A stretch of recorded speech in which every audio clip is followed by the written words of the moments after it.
Hi everyone and welcome to our new topic which is all about the price segmentation and discrimination. So let's first define ano nga bang ibig sabihin ng price segmentation. This is the strategy of dividing a market into distinct groups of consumers based on specific criteria and charging different prices to each group based on their willingness or ability to pay.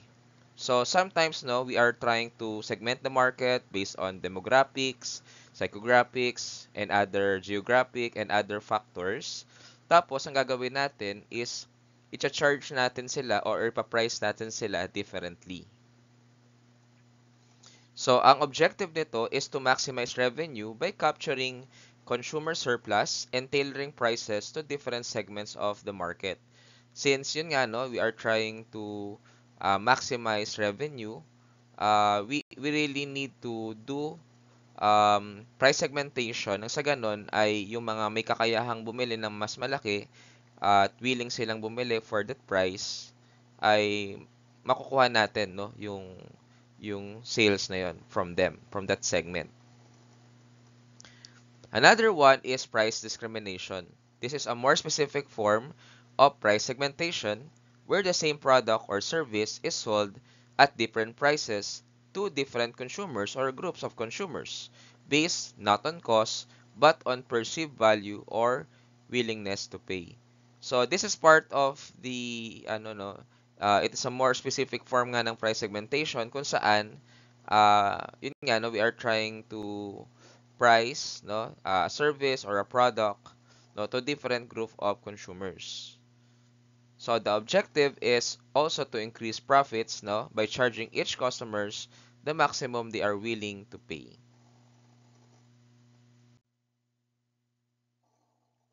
Now let's proceed with the importance of price segmentation and discrimination. So first is the what we call revenue optimization. Dahil nga chine-charge natin ng different prices, yung different segments, no, ay, yun nga, na-optimize natin yung possible sales or revenue. Another one is market penetration. It enables businesses to reach a broader range of customers, including those who might not purchase a single uniform price. Let's say, for example, no, Pizza Hut and other pizza companies.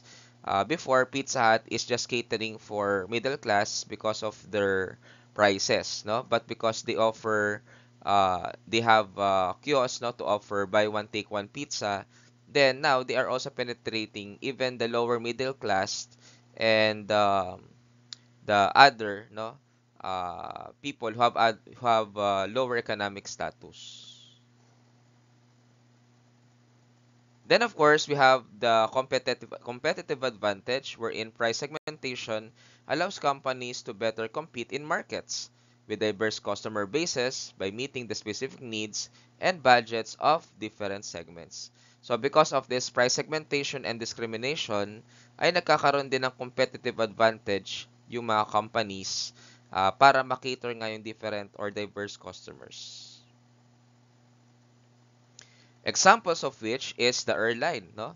So, ang mga airlines kasi charge different prices for the same flight depending on when the ticket is purchased, the class of service, and the customer segment. Example of which is the business and leisure travelers. So, makikita natin sa airlines na iba't iba yung pagpa-price nila depende kung seasonal ba yan, no? Kung on season yung yun nga, yung vacation, then they might charge the flight higher, 'di ba? O kaya depending nga doon sa class of service, whether business, economy, or even the leisure, or even for the leisure travelers, 'di ba? Ganon din yung mga software companies, they offer different tiers. For example, we have the basic, standard, and premium.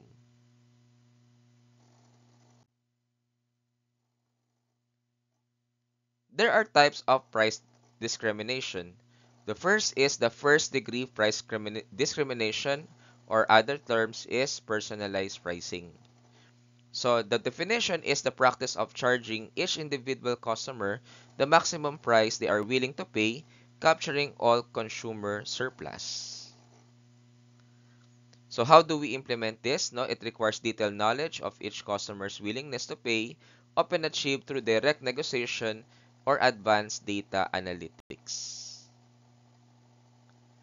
Examples are the car dealerships. No, they often use first-degree price discrimination by negotiating prices individually with each customers. So yung mga car dealer, syempre, no, through their salesman, they could able to do first-degree price discrimination kasi nga kaya nilang evaluate kung yung customers nila can able to pay more or they are, they are very budget conscious. So what are the challenges? Number one is data requirements. So it requires detailed data on consumer behavior or customer behavior and preferences. Another is customer resistance. So can lead to perception of unfairness of if customers realize they are being charged different prices for the same product. That's true that sometimes, no, specifically for the car dealership, there are some, customers who might have this unfair thinking or might feel unfairness, no, once they realize that they are being charged higher compared to those other customers. The case study is the Amazon's dynamic pricing, wherein Amazon has been known to use dynamic pricing. Pag sinabing dynamic pricing, ito yung parang nagpa-fluctuate yung kanilang prices based dun sa demand, no? Based din dun sa behavior and other factors. The second one is the second degree price discrimination or the what we call product versioning. So the definition is charging different prices based on the quantity consumed or the product version purchase. Prices are set in a way that consumers self-select into different pricing tiers based on their preferences and willingness to pay. Examples is the quantity discounts. So pag ikaw ay bumili ng mas marami like the buy two, no, get one free, 'di ba? And also, no, pay less per unit when purchasing larger quantities. Another one is versioning. We have the basic, standard, and premium software version. So in terms of effectiveness, self-selection, customer choose the option that best fits their needs and budget, maximizing value for both customer and the seller. Then of course, we have this market coverage which allows companies to serve different segments of the market without needing detailed individual customer data. Because yun nga, may in-offer tayong different versions. So we don't need to get more details about customer data because the customer will already select, no, the best product version on their own. So dito, for example, no, ang Microsoft, they offer different version, no, ng Office 365. May pang home, may pang business, at may pang enterprise.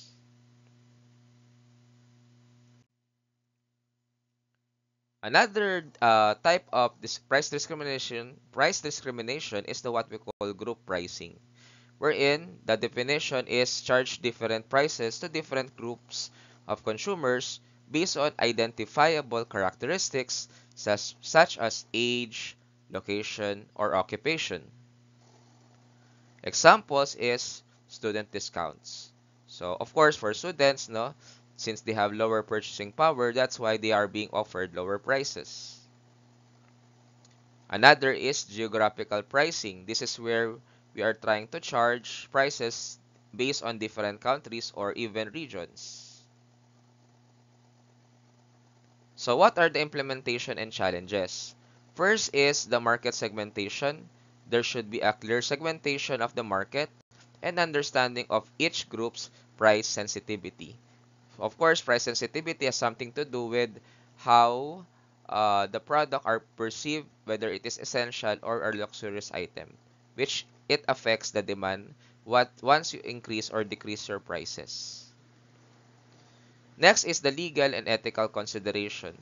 We have to must be carefully managed to avoid legal issues or perception of unfairness.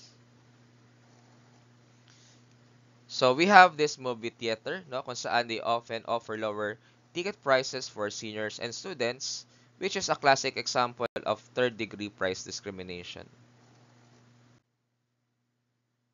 And going now to our last slide, which is implementing price segmentation strategies.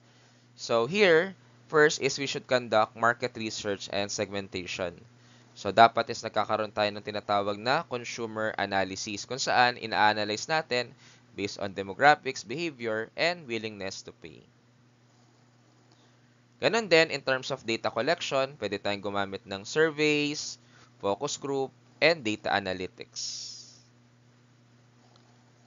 Examples is retailers may use loyalty programs to gather data on customer behavior which can form price segmentation strategies. So yung mga loyalty card, no, is an example of how we could collect data. Then we could design segmentation strategies. We have tiered pricing, which is offering multiple pricing tiers or packages to cater to different market segments. Example is the streaming services like Netflix. They offer different plans with varying features and prices. Another is time-based pricing. It's all about implementing pricing that varies depending when a purchase is made. Example are hotels and airline often use time-based pricing wherein they charge higher prices closer to the booking date when demand is higher. And of course, we have to communicate segmented prices. So we have to have this transparency wherein there's a clear communication of the value and benefits of the pricing options to the customers. Another one is to avoid confusion. We have to ensure customers understand why different prices are being charged and what benefits they receive at each price point.